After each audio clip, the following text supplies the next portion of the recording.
Bismillahirrahmanirrahim. Yang kedua daripada tanda-tanda kecil akhir zaman, hampirnya kiamat. Walaupun maknanya kecil, tapi adalah satu amaran daripada Allah SWT. Tanda-tanda yang besar berlaku jarang. Di antaranya kelahiran Nabi Muhammad SAW. Itu tanda yang besar yang sudah berlaku. Tanda yang kecil ini banyak. Kita dah baca minggu lepas. Tanda yang kecil iaitulah zahirnya fitnah, ujian dalam perkara agama, dan banyaknya pembunuhan.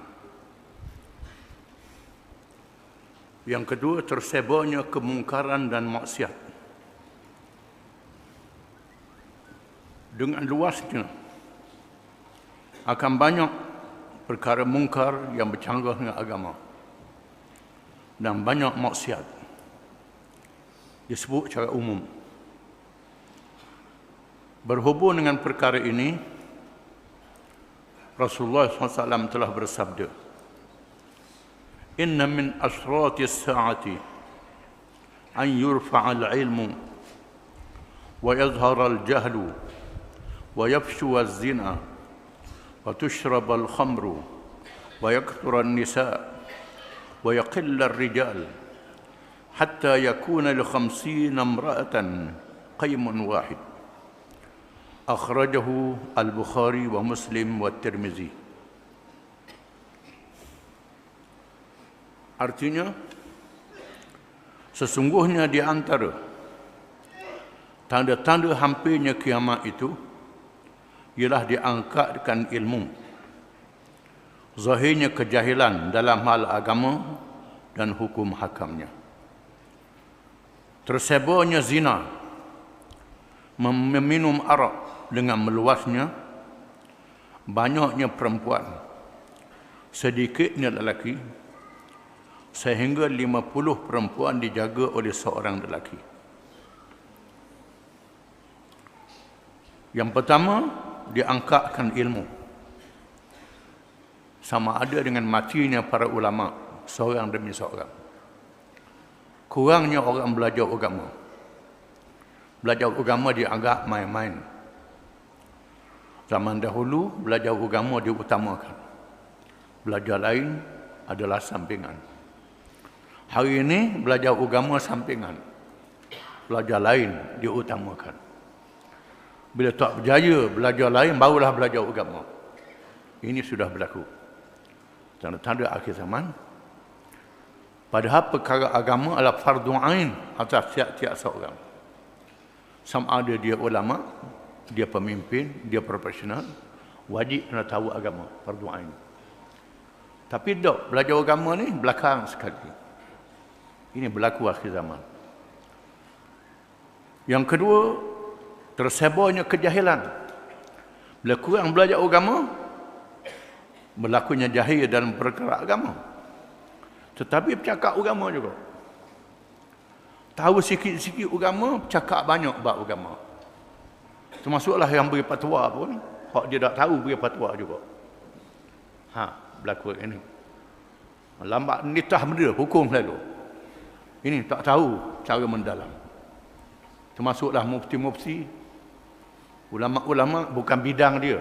Kan ilmu agama ni luas. Bukan satu bidang. Ada ilmu syariat, ada ilmu akidah, ada ilmu siasah, ada ilmu ekonomi Islam, ilmu macam-macam yang berkait dengan Islam.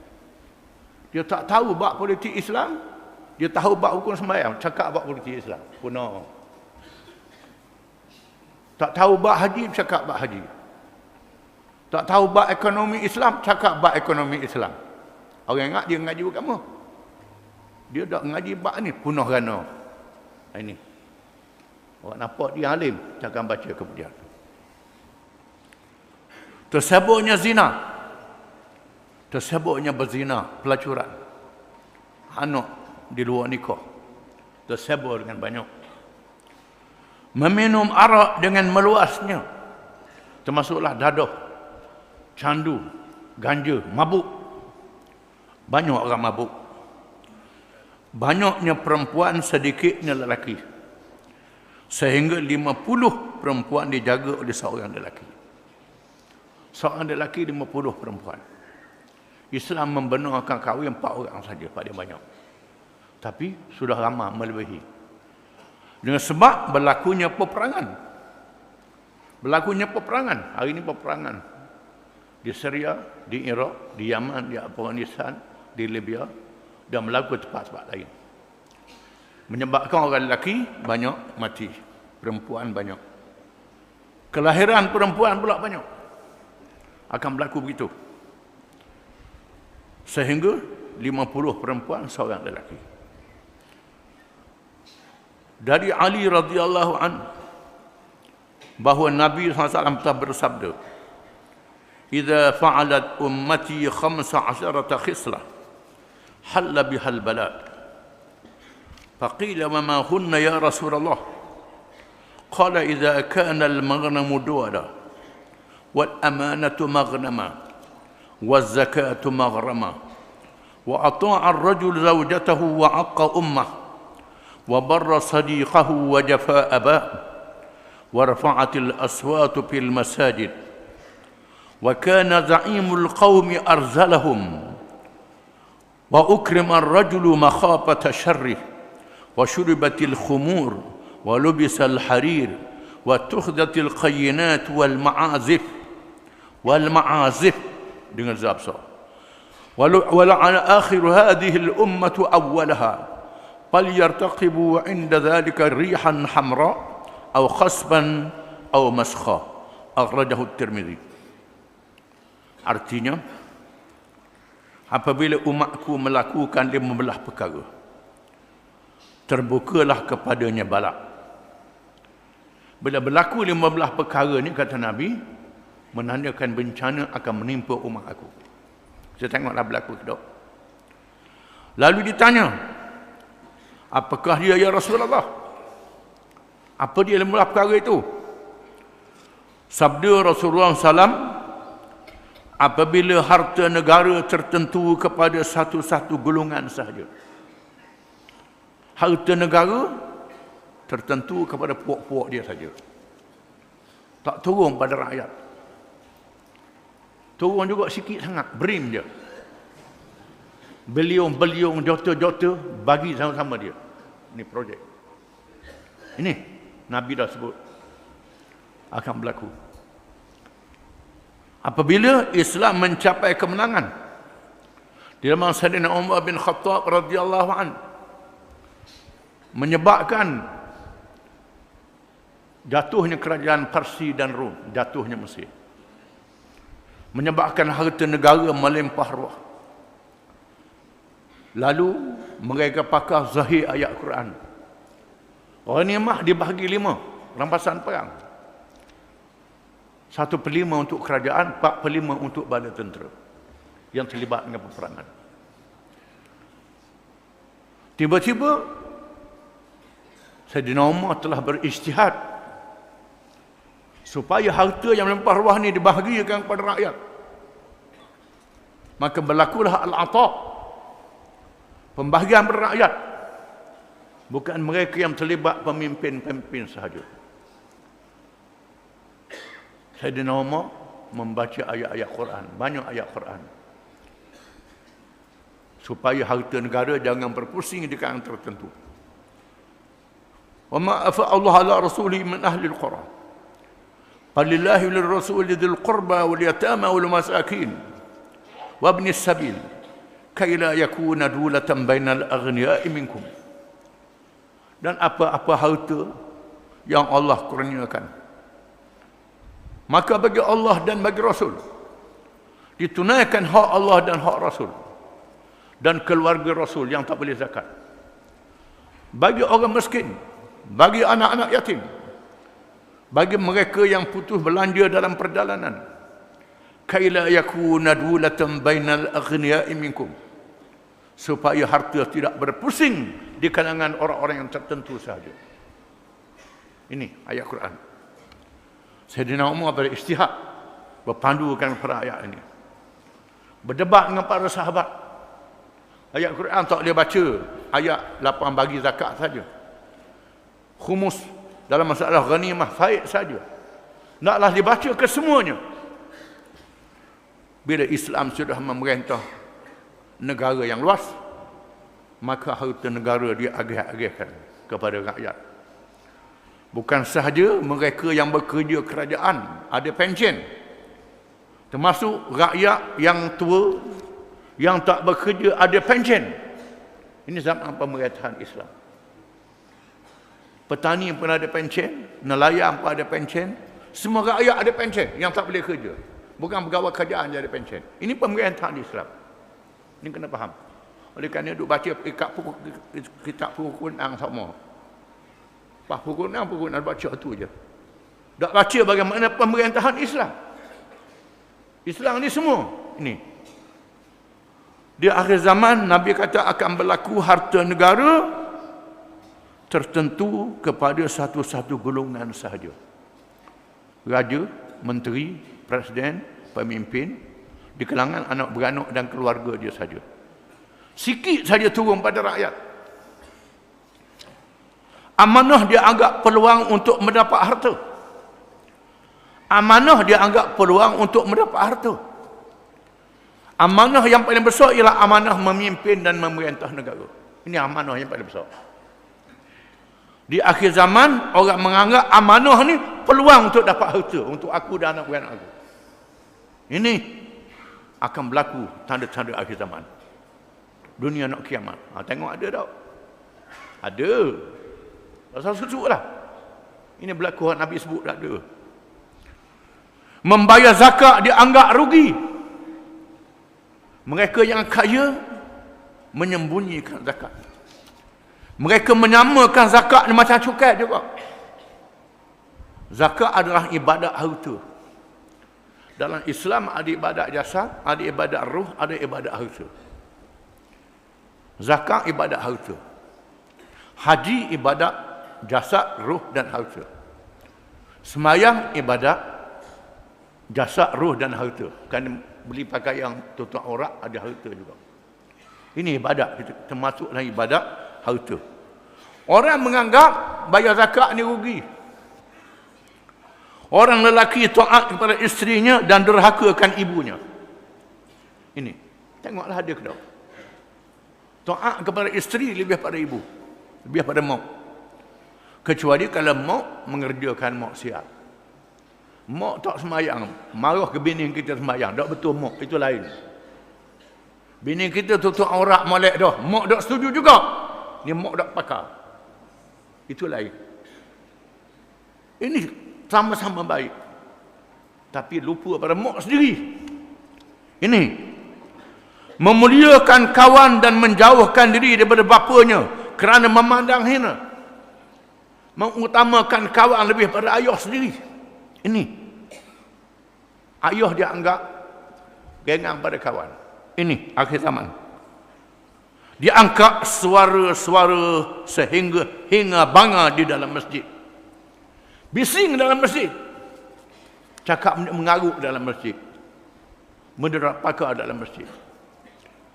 Masjid ini tempat zikir, tempat tazkirah, tempat cakap benda-benda yang baik. Ini dok. Semua pakat dalam masjid belaka, termasuk benda-benda yang mengarut. Yang menjadi pemimpin kaum ialah yang hina dan jahat. Orang hina, orang jahat dia lantik jadi pemimpin. Hak hina, hak jahat pilih jadi pemimpin. Pasal apa? Piti banyak. Ini dia. Ini tanda akhir zaman. Tanda tunggu bencana akan menimpa. Seseorang itu dimuliakan kerana takutkan kejahatannya. Dimuliakan orang kerana jahat, bukan kerana baik dia. Sepatutnya kita muliakan orang kerana baik, bukan kerana jahat. Ni tak dimuliakan kerana jahat dia. Sebab dia something, sebab dia baik, dia hormati dia. Sebab dia something, dia jahat, dia hormati dia. Orang yang baik tak dihormati. Ramainya orang meminum arak. Ramai orang mabuk. Minum arak termasuklah dadah, ganja, candu, pik kuda, ketung termasuk belaka. Banyak berlaku mereka yang mabuk-mabuk di akhir zaman. Ramainya orang lelaki memakai sutera. Orang lelaki pakai sutera yang diharamkan. Orang lelaki tak boleh pakai sutera, tak boleh pakai mah orang lelaki. Tapi dia pakai sutera orang lelaki. Pakai mah, pakai sutera. Ramainya perempuan penyanyi yang dinampingi dan diutamakan alat-alat muzik. Memuliakan artis-artis perempuan. Memuliakan alat-alat muzik. Ni. Di mana pihak media, pihak majalah, surat khabar, TV menyanjung-nyanjungkan orang ni. Dia beri kurnia anugerah. Banyak-banyak. Dia muliakan penyanyi. Terutamanya kalau dia wanita, dia perempuan. Dia muliakan alat-alat muzik. Dan orang yang kemudian di kalangan umat ini melaknat orang yang dahulu daripada mereka. Orang yang kemudian melaknat orang zaman dulu. Melaknat sahabat-sahabat Nabi. Melaknat ulama-ulama tabi'in. Melaknat ulama-ulama zaman dulu yang berjasa. Melaknat mereka. Tak dinafikan para sahabat ada silap. Kecuali Nabi je maksum. Tak dinafikan ulama-ulama dalam ijtihad dia ada lemah. Tak dinafikan. Tetapi ada jasa dia. Ada jasa dan penghormatan dia. Hendaklah dihormati ulama-ulama zaman dulu. Walaupun pandangan dia dhaif, pandangan dia lemah, dia berjasa dalam menyebarkan ilmu. Ada pandangan ulama zaman dahulu, pandangan dia ni dhaif, tak kuat hujah. Tak kuat hujah. Tapi kita hormati dia adalah ulama. Contohnya mazhab Hanafi tak baca kunut sembahyang subuh. Syafi'i baca kunut. Hak Syafi'i hina Hanafi, Hanafi hina Syafi'i. Hina Hambali, hina Maliki. Hina Imam Ja'far As-Sadiq, Imam mazhab Syiah. Ini mujtahid, jangan main. Al-Baqir, Musa Al-Kazim. Ini ulama-ulama besar. Yang ulama-ulama Sunni mengaji dengan dia. Tapi sekarang dia dah jadi celaru habis. Kutuk mengutuk di antara satu sama lain. Ada pandangan-pandangan dia yang kita tak pakar. Contohnya Ibnu Sirin, Muhammad bin Sirin. Pandangan dia boleh jamak semayang masa muqim. Boleh sibuk, boleh jamak. Ni tak, mazhab Pak tak boleh. Pandangan dia dhaif. Muhammad bin Sirin adalah ulama tabi'in. Walaupun pandangan dia lemah, jangan cerca dia. Dia bukan sembarangan. Bukan sembarangan orang. Jangan. Ibnu Sirin. Banyak lagi ulama-ulama. Contohnya mazhab Abu Hanifah. Tawaf dengan semayang-mayang tak payah wudu. Pandangan dia. Kerana tawaf dengan semayang jenazah ni bukan salah. Ini adalah doa kata dia. Semua mazhab lain kata kena ambil wudu. Orang Hanafi dia tak ambil wudu. Tawaf dengan semayang jenazah. Itu pandangan dia. Tapi jangan pelekeh dia. Tidak boleh. Tak boleh. Tapi orang zaman ni pelekeh. Orang zaman dulu kerana pandangan dia lemah. Imam Malik bila orang tanya dia pandangan-pandangan ni, Imam Malik kata semua cakap manusia boleh diterima dan ditolak kecuali cakap mereka yang ada dalam kubur ini, kubur Nabi. Pandangan aku boleh jadi, aku kata betul, boleh dia salah. Pandangan orang, aku kata salah, boleh jadi dia betul. Ini Imam Malik beradab, berakhlak. Ini orang lain ni dak, akulah mazhab akulah, pandangan aku betul, hak lain mengarut belaka. Ini ini susah ni kerana tak mengaji habis. Ulama-ulama ni dalam perkara nas tak ada khilaf. Perkara yang ada dalam Quran, dalam hadis, halal haram, wajib sembahyang 5 waktu wajib. Tak ada yang kata tak wajib semua itu. Tetapi niat, ada kata dalam takbir, ada kata daripada rumah boleh niat dah, ada kata macam-macam. Ni dak, ni karuk, ni jangan. Yang kata niat itu bukan sembarangan. Ulama-ulama yang mengaji dengan ulama sahabat, ulama tabi'in, ini khilaf mazhab. Kita kena faham. Tetapi orang zaman mutakhir ni mengaji sikit terus pelekeh mazhab lain. Pelekeh kaum yang lain, pelekeh. Kita kena sedar kadang kaum yang dhaif ni menjadi hujah pada hari ini bila berlaku sesuatu perkara yang terdesak. apabila berlaku perkara-perkara yang tersebut, maka tunggulah ketibaan angin yang sangat panas. Angin yang panas membakar, kemarau. Atau gerhana, ataupun khusuf ni termasuklah gempa bumi, bukan gerhana saja. Gempa bumi, tanah runtuh. Ini khas. Atau suatu perubahan yang besar. Berlaku perubahan yang besar. Perubahan yang membawa bala bencana. Yang ketiga, di antara tanda-tanda akhir zaman, munculnya pendakwah ke arah kesesatan dan pemimpin-pemimpin yang menyeleweng dari syariat Allah. Ini tanda akhir zaman. Lahirnya pemimpin-pemimpin yang sesat. Lahirnya pemimpin-pemimpin yang menyeleweng dari syariat Allah. Tak ikut syariat Islam. Tinggal hukum Islam. Tengoklah ada ke tak?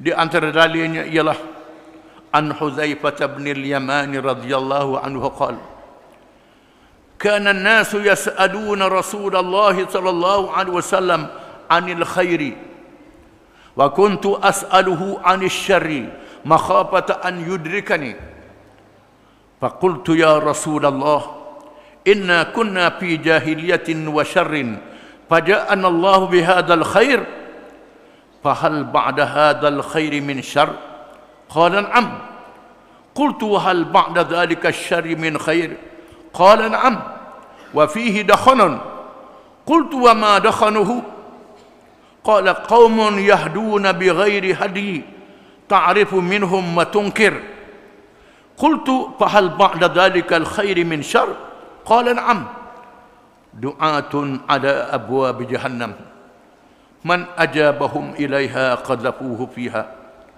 qultu sibhum lana qala hum min jildatina wa yatakallamuna bi alsinatina qultu ma ta'muruni in adrakani dhalik qala talzamu jama'atal muslimina wa imamahum qultu fa in lam yakun jama'atun wala imam qala fa'tazil tilkal firqa kullaha walau an ta'adda bi asli syajaratin hatta yudrikaka al-maut wa anta ala dhalik akhrajahu al-Bukhari wa Muslim.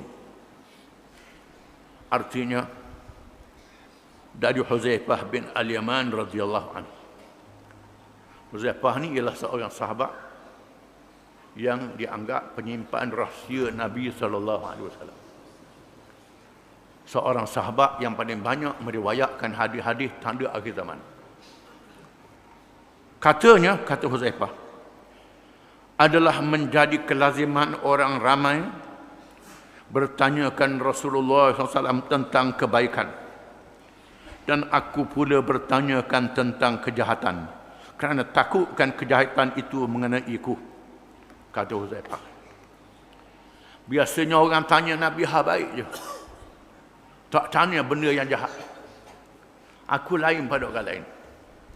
Aku tanya perkara yang jahat kerana aku takut jatuh dalam perkara yang jahat itu. Aku yang buat benda yang jahat.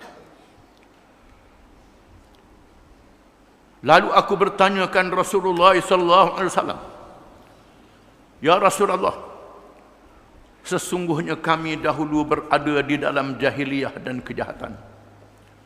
Lalu Allah mendatangkan kebaikan, yakni Islam kepada kami. Adakah selepas daripada kebaikan ini ada pula kejahatan? Huzaifah kata, kita dulu kafir, syirik, jahiliyah, sesat. Kemudian Allah Ta'ala bawakan Islam. Dengan ketenangan Rasulullah SAW membawa Islam. Menjadi kebaikan kepada kami. Adakah lepas baik ini ada mari jahat? Akan berlaku? Jawab Rasulullah SAW, ya, ya. Lepas aku mati ini ada pula mari burukan kejahatan itu. Aku bertanya lagi, adakah selepas daripada kejahatan itu ada pula kebaikan? Lepas kejahatan itu ada kebaikan? Jawab Rasulullah SAW, ya. Di dalamnya ada kekeruhan. Dalamnya ada kekeruhan. Lepas tu ada baik pula. Tetapi baik dalam baik tu ada keruh. Tak sama dengan zaman aku. Tak sama dengan zaman aku. Aku bertanya lagi, apakah kekeruhannya? Kekeruhan itu apa dia? Sabda Rasulullah SAW, golongan yang memimpin dengan cara yang lain daripada petunjukku, kamu mengenali mereka dan mengingkari amalan mereka. Adanya pemimpin yang tak ikut petunjuk aku menyebabkan keruh. Kamu kenal mereka dan kamu bantah mereka. Aku bertanya lagi, adakah selepas daripada kebaikan itu ada pula kejahatan? Sabda Rasulullah SAW, ya, adanya penyeru-penyeru. Penyeru-penyeru itu salah saja. Bukan kubur-kubur. Itu salah saja. Penyeru-penyeru ke arah neraka. Ke arah pintu-pintu neraka Jahannam. Sentiasa terbuka kepada siapa yang menyahut seruan mereka.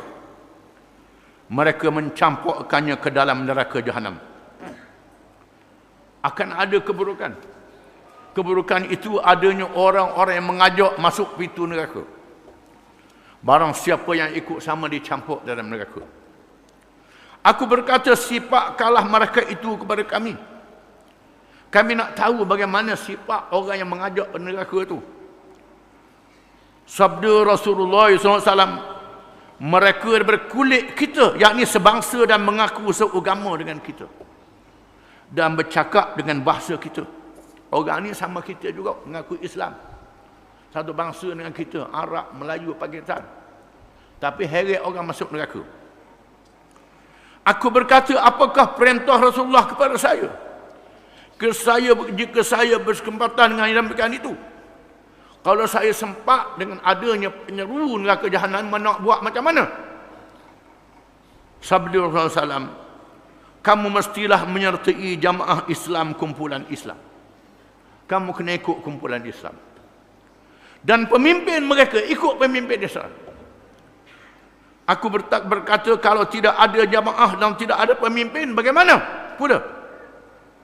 Sabda Rasulullah SAW, maka kamu hendaklah memisahkan diri bersemua golongan, walaupun kamu terpaksa menggigit umbi kayu, sehinggalah kamu mati dalam keadaan itu.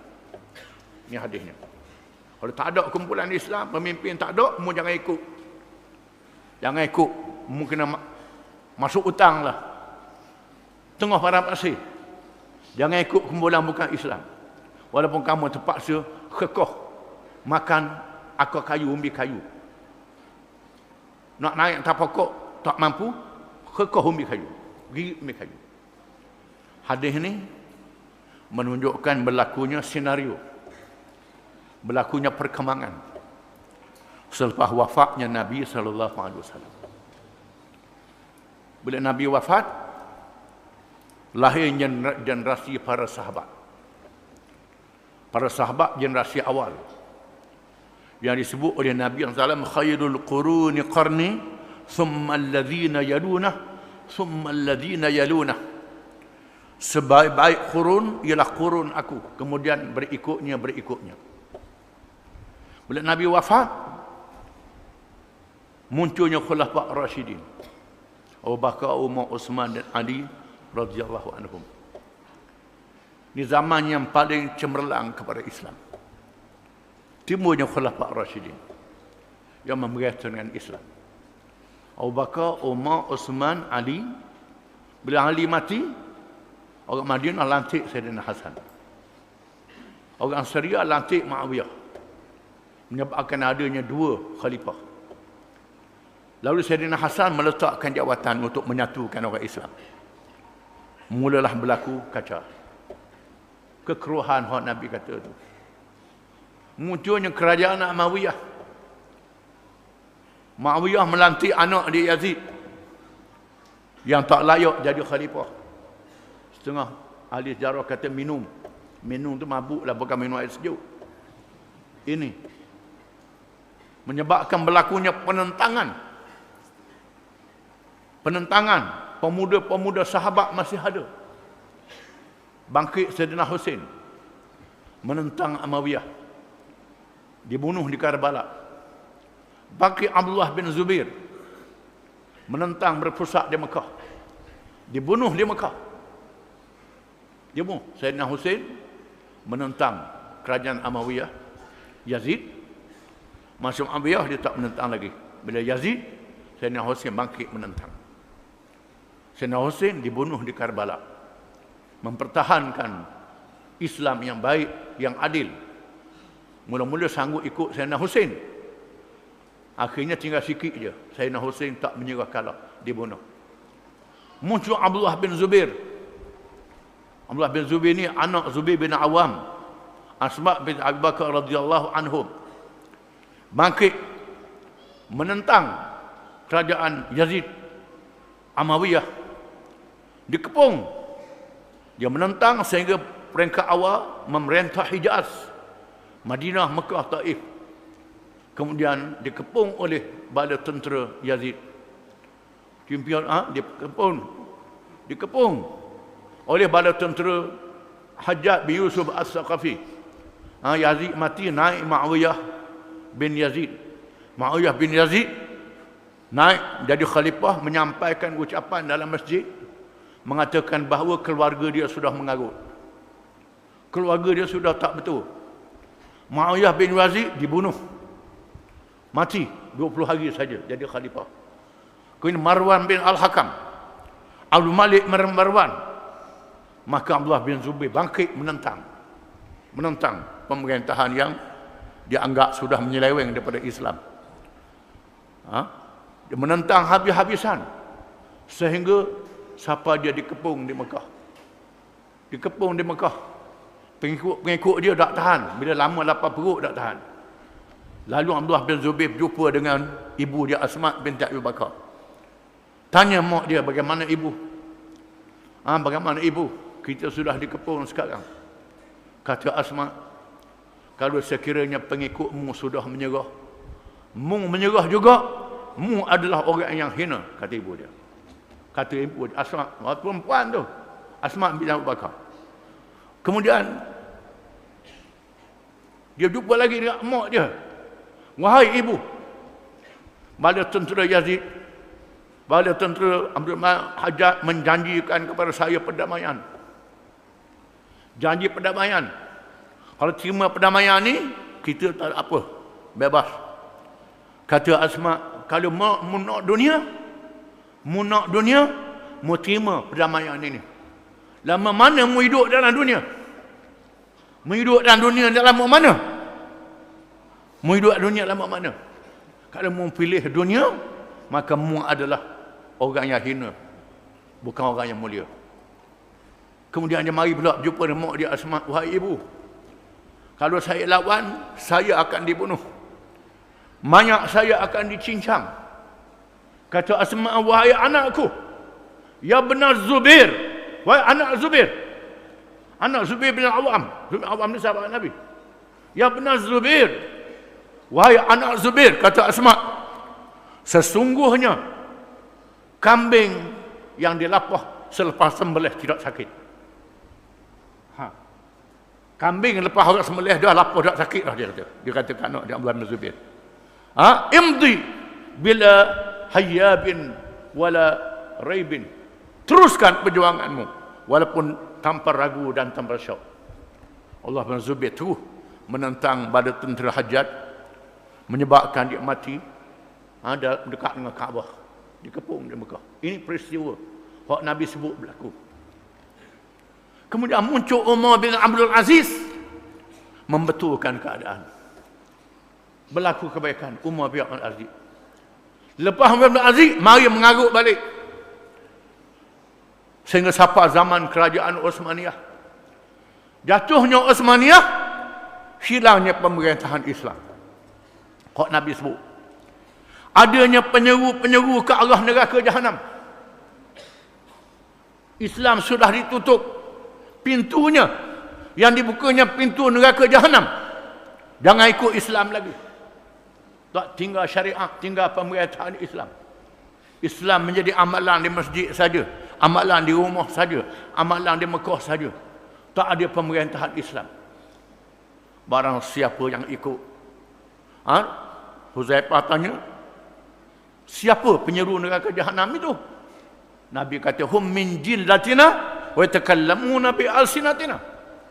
Mereka ni sekulit dengan kita. Bercakap dengan cakap kita, mengucap 2 kalimah syahadah. Zahirnya Islam, tetapi mengajak orang kepada neraka Jahannam. Meninggalkan syariat Islam. Lalu Huzaifah kata, kaifa ta'muruni in adrakani zalik?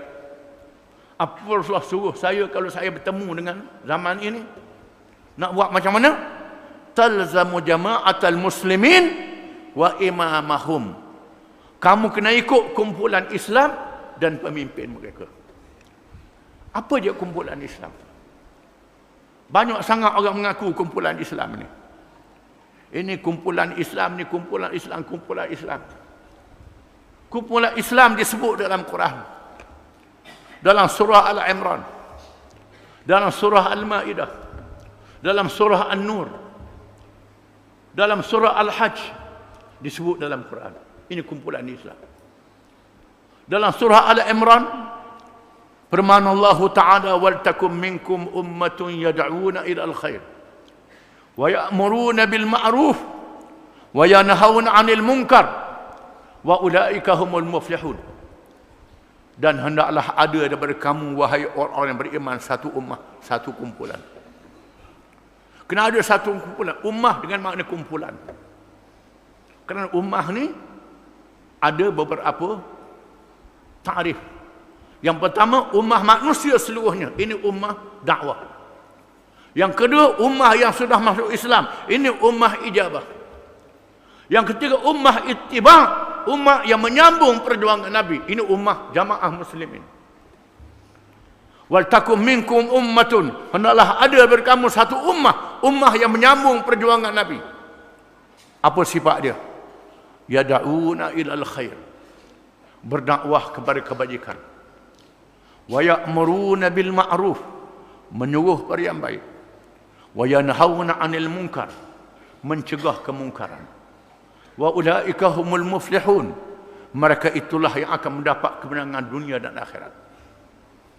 Apa makna yad'una ilal khair?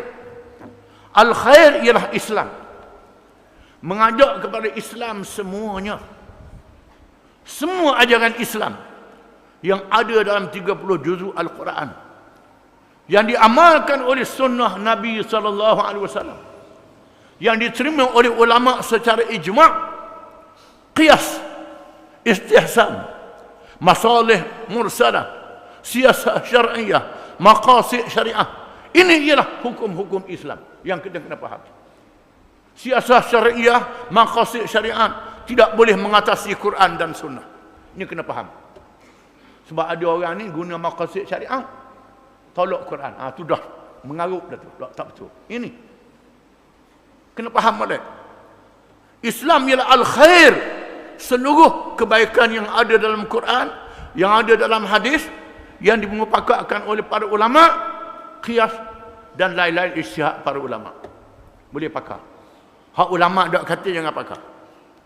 Ini Islam, seluruh ajaran Islam yang berkait dengan akidah, yang berkait dengan syariat, berkait dengan akidahnya, rukun-rukun iman yang kita semua tahu, berkait dengan syariat, semayang, puasa, zakat, haji, rumah tangga, ekonomi, politik, faraid, berniaga, semua sekali yang ada dalam hukum Islam. Ini makna al-khair. Wa ya'muruna bil ma'ruf wa yanhauna 'anil munkar, menyuruh kepada yang baik dan mencegah kemungkaran. Menjadikan Islam itu ada kuasa menyuruh dan mencegah. Ada kuasa menyuruh dan mencegah. Bukan ajak pada Islam saja, tetapi menyuruh dan mencegah kena ada kuasa. Bukan tak ada kuasa, duduk cakap saja tak boleh, kena ada kekuasaan. Dihuraikan oleh surah Al-Ma'idah. Firman Allah Ta'ala, ya ayyuhalladzina amanu man yartadda minkum an dinih fasawfa ya'ti Allahu biqaumin yuhibbuhum wa yuhibbunah adillatin 'alal mu'minina 'izzatin 'alal kafirin yujahiduna fi sabilillah ولا يخافون لومة لائم ذلك فضل الله يؤتيه من يشاء والله واسع عليم إنما وليكم الله ورسوله والذين آمنوا الذين يقيمون الصلاة ويؤتون الزكاة وهم راكعون ومن يتولى الله ورسوله والذين آمنوا فإن حزب الله هم الغالبون. Surah Al-Ma'idah. Wahai orang-orang yang beriman, barang siapa yang menyeleweng di kalangan kamu daripada agamanya hak Nabi sebut tadi, kalau berlaku penyelewengan, fasawfa ya'tillahu biqaumin, maka Allah akan menzahirkan satu kumpulan. Akan ada kumpulan yang menyambung perjuangan Islam ini. Adillatin 'alal mu'minin, a'izzatin 'alal kafirin. Sifat yang pertama, yuhibbuhum wa yuhibbunah. Mereka mengasihi Allah, mengasihi Rasul. Apa makna mengasihi Allah, mengasihi Rasul? Apa makna dia? Dihuraikan dari firman Allah Ta'ala dalam surah Al-Imran. Ini tafsirul Quran bil Quran. Quran menafsirkan Quran. Qul in kuntum tuhibbuna Allah fattabi'uni yuhibbukum Allah wa yaghfir lakum dhunubakum wallahu ghafurur rahim. Katakanlah, jika sekiranya kamu kasihkan Allah, ikut aku, ikut Muhammad SAW, Allah akan mengasihi kamu. Ikut Nabi Muhammad macam sahabat ikut Nabi daripada Mekah. Nabi berhijrah ke Madinah, Nabi tegakkan pemerintahan, berjuang menentang mereka yang menentang sehingga mati, sehingga susah. Ini makna yuhibbuhum wa yuhibbuna, menyertai Allah dan menyertai Rasulnya. Ini makna dia, mempertahankan Islam, kasih pada Allah lebih dari lain, tegakkan ajaran dia. Azillatin 'alal mu'minin, a'izzatin 'alal kafirin. Merendah diri terhadap orang yang beriman, menunjukkan keperkasaan dan kehebatan terhadap orang yang menentang Islam. Ini dia. Yujahiduna fi sabilillah, yang berjihad perjalanan Allah. Berjihad dengan makna bersungguh, mengorbankan harta, mengorbankan nikmat, mengorbankan keluarga, nyawa dan lain-lain untuk menegakkan Islam. Wala yakhafuna lawmata laim, tak takut percelaan orang. Orang cela nak kata apa, tak berani. Di zaman mutaakhir ni ada kumpulan Islam yang takut pada celaan orang. Takut orang cela.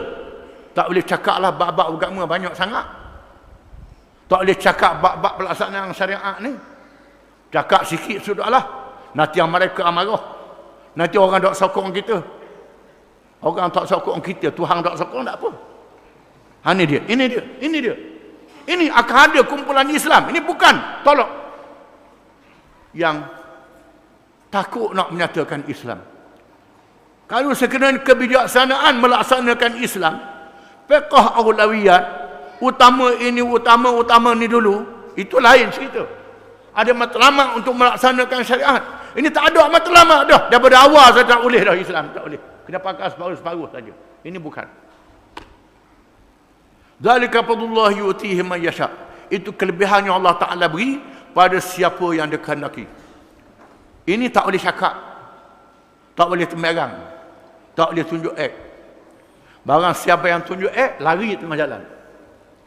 Siapa tengah jalan lari. Nak tunjuk tak ada ikhlas dia, tak ada ikhlas, bukan kerana Islam sungguh, siapa separuh jalan dia lari. Ini Allah Taala pilih siapa yang dikehendaki. Innama walikumullah wa rasuluhu walladzina amanu alladzina yuqimuna as-salah wa yu'tuna az-zakah wa hum raki'un. Siapa pemimpin dia? Pemimpin kumpulan Islam ni siapa dia? Ialah Allah wa rasuluhu, Quran dan hadis, Allah dan Rasulnya. Allah dan Rasul, Quran dan hadis, ini pemimpinnya. Walladzina amanu, dan orang yang beriman, percaya pada Quran dan hadis. Alladzina yuqimuna as-salah, yang mendirikan semayang, tak tinggal semayang, tunduk pada Allah. Wa yu'tuna zakah, menunaikan kewajipan harta benda.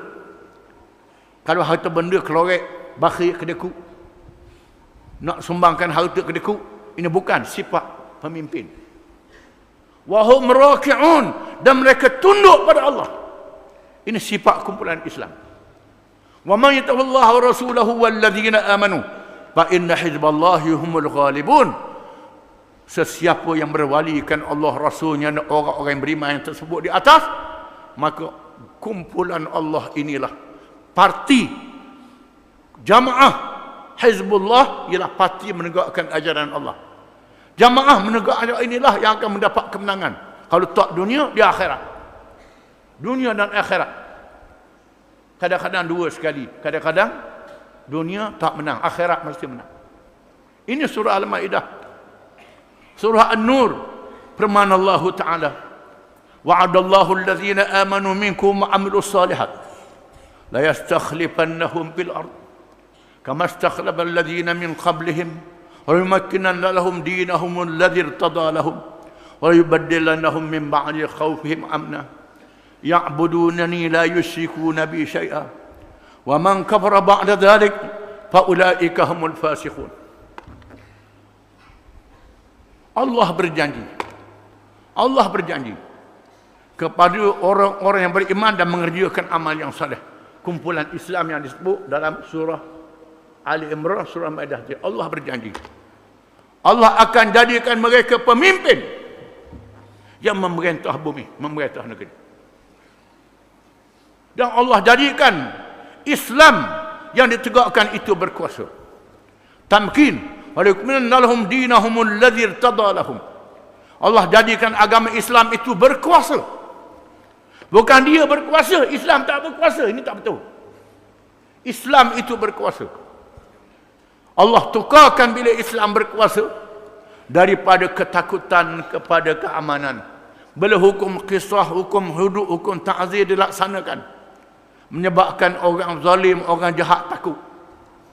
Maka ketakutan bertukar pada keamanan. Allah Ta'ala tukar begitu. Ini tamkin. Barang siapa yang kupul sebab itu, mereka itulah orang yang fasik. Apa makna tamkin Islam berkuasa? Dihuraikan dalam suratul Hajj. Firman Allah Ta'ala, وَلَا يَنْصُرَنَّ اللَّهُ مَنْ يَنْصُرُهُ إِنَّ اللَّهَ لَقَوِيٌّ عَزِيزٌ. Ayat sebelum pada itu, walau la yad'ullahi an-nasa ba'dahum bi ba'd lahu dimat sawami' wa bi'un wa salawatun wa masajid yudhkaru fiha ismullahi katsira wa la yansuranna Allahu man yansuruh inna Allaha laqawiyyun 'aziz alladhina yamakkannahum fil ard aqamus salah wa atawuz zakah wa amaru bil ma'ruf wa nahaw 'anil munkar walillahi 'aqibatul umur. Kalau Allah tidak jadikan manusia itu berlawan, menunjukkan kena berlawan. Kumpulan Islam mesti berlawan dengan kumpulan yang menentang dia. Kalau tak ada perlawanan, mesti dibinasakanlah rumah-rumah ibadat Yahudi, Kristian. Sembahyang-sembahyang dan masjid yang disebut di dalam nama Allah. Demi sesungguhnya Allah berjanji menolong siapa yang menolong agamanya. Allah itu maha kuat lagi maha perkasa. Orang-orang yang kami berikan kepada mereka kuasa memerintah negeri. Bila dia memerintah negeri, apa dia buat? Aqamus salah, mereka mendirikan sembahyang. Ada hubungan dengan Allah. Politik, ekonomi ada hubungan dengan Allah. Hubungan dengan sembahyang. Ada kaitan dengan sembahyang. Inna salati wa nusuki wa mahyaya wa mamati lillahi rabbil alamin. Kita sebut malam sembahyang. Sesungguhnya sembahyang aku, ibadat aku, hidup aku dan mati aku kerana Allah. Alhamdulillahi rabbil alamin. Segala puji bagi Allah, Tuhan yang menguasai alam ini, disebut dalam sembahyang. Dengan makna bukan saja masa sembahyang, termasuk lepas sembahyang, melaksanakan syariat Allah. Itu makna dia. Aqamus salah, mereka mendirikan sembahyang. Mereka mendirikan, menunaikan zakat. Wa atawuz zakat, menunaikan zakat. Zakat ialah ekonomi Islam. Melaksanakan ekonomi Islam. Ekonomi Islam dilaksanakan. Tu'khadhu min aghniyaihim wa turaddu ila fuqaraihim. Diambil daripada mereka yang berada, diagih pada mereka yang memerlukan pertolongan. Wa amaru bil ma'ruf wa nahaw 'anil munkar. Menyuruh kepada yang baik dan mencegah kemungkaran, dengan makna menguatkuasakan syariat Islam dan undang-undang Islam. Ini makna kuasa pemerintahan. Disebut dalam Quran, dalam suratul Hajj. Ada ke kumpulan macam ni? Sebab ada orang cakap tak ada dah zaman Nabi jadi hasdah. Belajar mana? Tak ada ramalan ni. Baca Quran ke tak? Reti tak Quran? Quran tadi, Quran yang disebut ayat-ayat tadi. Quran adalah mukjizat sehingga hari kiamat. Kita ngaji tauhid bukan? Quran ni mukjizat Nabi. Mukjizat sehingga hari kiamat. Benda yang ada Quran ni sehingga hari kiamat. Nabi sebut, la tazalu ta'ifatun min ummati zahirina 'ala al-haq la yadhurruhum man khalafahum wa fi riwayatin man khadalahum hatta ya'ti amrullah. Nabi kata akan ada kalangan umat aku kumpulan. Akan ada dalam kumpulan umat aku kumpulan yang bangun bercakap menyatakan yang benar daripada agama Islam. Mereka tidak boleh disenyapkan oleh orang mengecewakan mereka, mengalahkan mereka, tak boleh didiamkan sekali. Akan ada sehingga hari kiamat. Akan ada kumpulan ini, Nabi kata. Ini Nabi kata kepada Huzaifah, talzamu jama'at al-muslimin wa imamahum. Kamu kena ikut kumpulan Islam dan pemimpin mereka. Siapa tanya? Wa illam yakun lahum jama'atun wala imam. Kalau kumpulan Islam tak ada, pemimpin pun tak ada, nak buat macam mana? Bila berlaku? Berlaku perkara ni ialah bila akhir zaman sangat munculnya Dajjal. Munculnya Dajjal. Disebut dalam hadis-hadis yang banyak akan berlaku peperangan-peperangan yang akan merebak. Bila berlaku tak boleh dipadamkan. Sehingga berlaku munculnya emas yang banyak di Sungai Perak dan Sungai Perak. Sungai Perak menimbulkan emas yang berbukit-bukit banyaknya. Emas ini ada ulama mengatakan emas betul, bertokor-tokor banyak. Ada ulama mengatakan petroleum adalah emas. Muncul harta yang banyak dengan emas. Petrol termasuk emas. Dalam istilah ekonomi emas hitam dia panggil. Petrol ni, emas ataupun emas sungguh. Nabi kata bila muncul akan berlaku peperangan yang lebih besar. Peperangan yang lebih besar. Berlaku peperangan yang lebih besar, kamu jangan pergi, kata Nabi. Jangan pergi. Ni dok pergi berjihad. Pergi jihad. Pergilah pergi. Nak cari penyakit. Pergi. Pergi. Pergi ke mana pergi? Nak mampu pergi. Pergilah. Oh, ada ngaji. Ngaji dia patuh, terus semangat. Pergi ya. Akan berlaku peperangan yang membunuh 100 orang, 99. Tinggal seorang itu. Peperangan itu. Mungkin peperangan nuklear, wallahu a'lam. Sekarang berkumpul kuasa-kuasa besar dunia. Berkumpul di situ. Amerika, Eropah, Rusia, China menubuhkan pengkalan dia dekat Djibouti. Kan kawasan rebutan antarabangsa. Kerana di situ banyak sumber-sumber tenaga petroleum macam-macam. Akan berlaku peperangan yang besar. Yang berakhir Malhamah Kubra. Malhamah Kubra ni peperangan dunia yang besar. Barangkali peperangan dunia yang ketiga setelah perang dunia yang pertama. Di mana peperangan dunia yang ketiga kita tak tahu dalam ilmu Allah Ta'ala. Mungkin ini peperangan besar yang terakhir yang menghancurkan dunia dengan senjata nuklear. Berlaku peperangan, orang Arab akan jadi sikit, manusia jadi sikit. Berlakunya Malhamah Kubra. Bila berlaku peperangan yang besar, orang Islam bangkit semula. Orang Islam bangkit semula. Perang yang besar ini bangkit semula dan menawan semula Konstantinopel. Istanbul ditawan kembali. Ditawan pula Rom, Itali ditawan oleh Islam. Di mana Kristian ada dua mazhab. Mazhab dua kumpulan Katolik, Protestan. Ini sebelah pihak. Yang kedua kumpulan Ortodok. Ortodok ni ialah Rusia, Eropah Timur, Koptik Mesir, ini Ortodok. Yang Katolik Protestan ni belah Eropah Barat, Amerika. Ini. Dua kumpulan orang Kristian. Akhirnya orang Islam menawan Rom. Dia sebut, la tubtahannal Konstantiniyah war Rumiyah. Orang Islam akan menawan Konstantinopel dan Rom. Islam akan tawan Rom. Konstantinopel telah ditawan kali yang pertama zaman Sultan Utsmaniyah Muhammad Al-Fatih. Jatuh Konstantiniyah tahun 1924. Jatuh di bawah pemerintahan yang meninggalkan Islam. Sehingga hari ini akan balik orang Islam tawan Konstantinopel. Sebaik saja Konstantinopel ditawan. Selepas Malhamah Kubra muncul Dajjal. Dajjal akan muncul di antara Iraq dan Syria. Kita tunggu situ. Kita tunggu nak perang, kita tunggu. Kita tunggu. Nak sangat. Di sini akan muncul Dajjal. Nabi kata bila Dajjal muncul, Dajjal ni Yahudi. Dajjal ni Yahudi. Daripada bangsa Yahudi.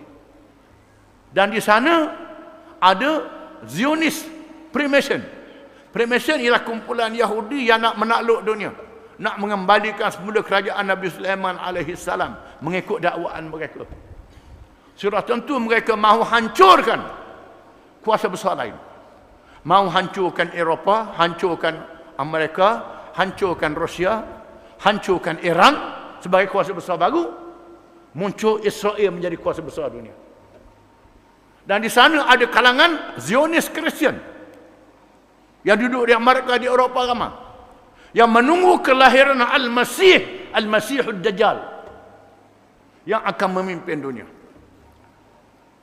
Bila muncul Dajjal, mula-mula mengaku baik, lepas tu mengaku Nabi, lepas tu mengaku Tuhan. Nabi kata bila muncul Dajjal ni, fitnah yang paling besar. Sejak zaman Adam sehingga hari kiamat, ini fitnah yang paling besar. Inilah barangkali yang Nabi sebut kepada Huzaifah, kalau berlaku tak ada kumpulan pemimpin, mau masuk hutan. Lari. Kerana Dajjalnya sangat besar fitnah dia. Dia sangat kuat. Jangan berasa kita gagah, berasa kita kuat. Jangan. Semua Nabi-Nabi memperingatkan umat dia. Semua Nabi-Nabi memperingatkan umat dia bahaya Dajjal ini. Termasuk Nabi Muhammad SAW memperingatkan umat dia. Nabi doa sebelum beri salam. Allahumma inni a'udzubika min fitnatil mahya wal mamat. Wa min fitnatil masihid dajjal. Nabi minta berlindung daripada fitnah Dajjal. Belum beri salam. Ini sunat doa ni, minta lindung daripada Dajjal. Padahal Dajjal tak zahir lagi zaman Nabi.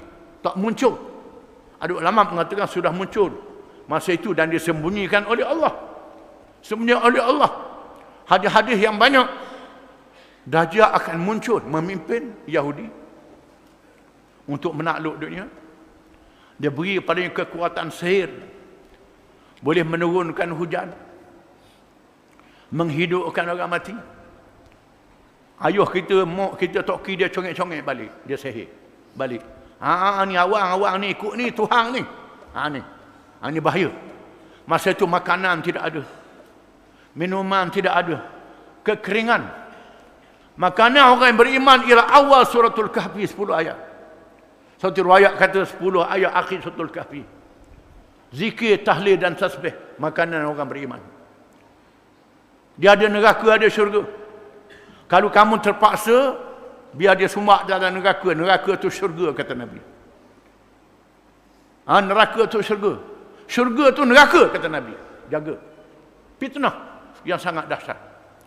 Kalau ada, kena undur. Fitnah dia lama mana? Nabi kata, selama 40 hari saja. Tapi satu hari macam setahun. Kita akan baca hadis lepas ni. Satu hari macam sebulan. Satu hari macam seminggu. Dan hari-hari yang lain seperti biasa. Sahabat tanya, ya Rasulullah, bagaimana kami nak semayang sehari macam setahun? Kalau sehari panjang sangat macam setahun, awak macam mana semayang? Nabi kata, uqdurulah. Qadarkan waktu dia. Tak boleh ikut perjalanan matahari lagi. Berapa jam, pukul berapa, tak boleh tengok. Kerana siang macam masa akan berlaku. Ini mungkin peperangan dunia yang menghancurkan perjalanan bumi. Akan berlaku berbagai-bagai perkara, perubahan alam yang sangat menakutkan dalam masa 40 hari saja. Dan di masa itu juga masa munculnya Dajjal, munculnya Imam Mahdi. Imam Mahdi pemimpin daripada keluarga Nabi SAW. Khilaf di antara Sunni dan Syiah, antara Sunni dan Sunni, Syiah dan Syiah, khilaf.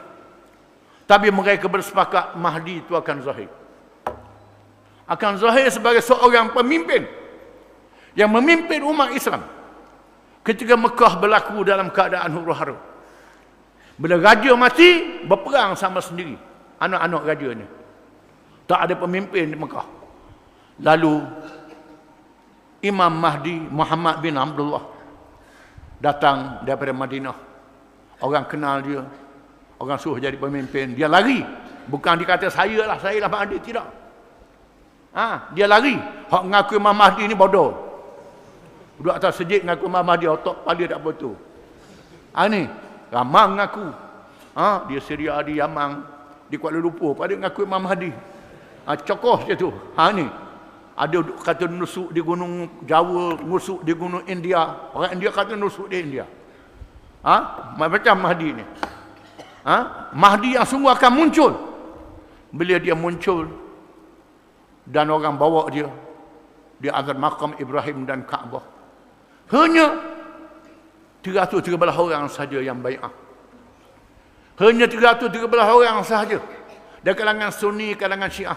Orang Syiah pun tak percaya, Sunni tak percaya. Mula-mula 313 orang sama banyak dengan ahli Badar. Lalu diisytiharkan jadi pemimpin. Kemudian mari tentera daripada Syria. Tentera yang berpakaian, kata Nabi, pakaian uniform lah, untuk menyerang Mahdi. Siapa tengah jalan belum sampai Mekah, dia telan oleh bumi. Bila tenteranya ditelan oleh bumi, barulah ini Mahdi sungguh, orang percaya. Barulah ini tanda yang paling besar. Nabi dah sebut, Nabi yaghzu jayshunil Ka'bah fa idza kanu babaida yukhsaf bi awwalihim wa akhirihim.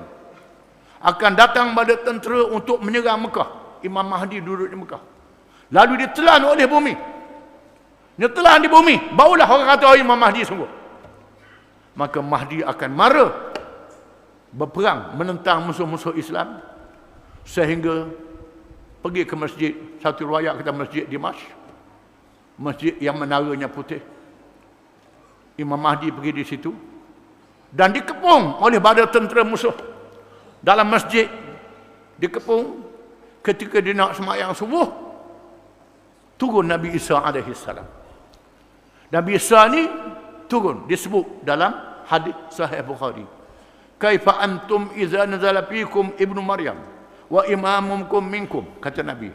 Bagaimana keadaan kamu bila Isa bin Maryam turun ke bumi? Pemimpin kamu di kalangan kamu. Ini dalam Sahih Bukhari. Pemimpin kamu kalangan kamu, Imam Mahdi. Bila Isa turun, diiringi oleh malaikat, memakai pakaian putih kekuningan, dengan rupa yang hebat dan cantik. Tunduk, rambut dia menjulur ke hadapan. Bangun, rambut dia beri ke belakang. Berkilau-kilauan, daripada rambut dia laksana mutiara. Ini cantik Nabi Isa alaihissalam. Bila dia mari, lalu Imam Mahdi berundur ke belakang. Waktu subuh dia turun, berundur. Isa tolak, mu jadi imam. Tarkimatan li ummati Muhammad, memuliakan umat Muhammad. Imam Mahdi jadi imam. Sudah semayang, Isa suruh buka pintu. Bila buka pintu, Dajjal pun tengok mati dah tu. Dajjal pun tahu dia dibunuh oleh Isa bin Maryam. Maka berlakulah peperangan yang terakhir. Dibunuh orang-orang Yahudi. Ini selepas Malhamah Kubra. Kita tak tahu tahun berapa dalam ilmu Allah Ta'ala. Tetapi tanda-tanda besar sudah berlaku satu demi satu. Satu demi satu, bukan kerja kita tahun berapa. Kerja kita beramal untuk hari akhirat. Ini kerja kita. Tegakkan Islam. Di mana bumi ketak tepat kita berpijak, di situlah kita berjuang untuk menegakkan Islam. Itu kerja kita. Berjaya tak berjaya, itu urusan Allah Ta'ala.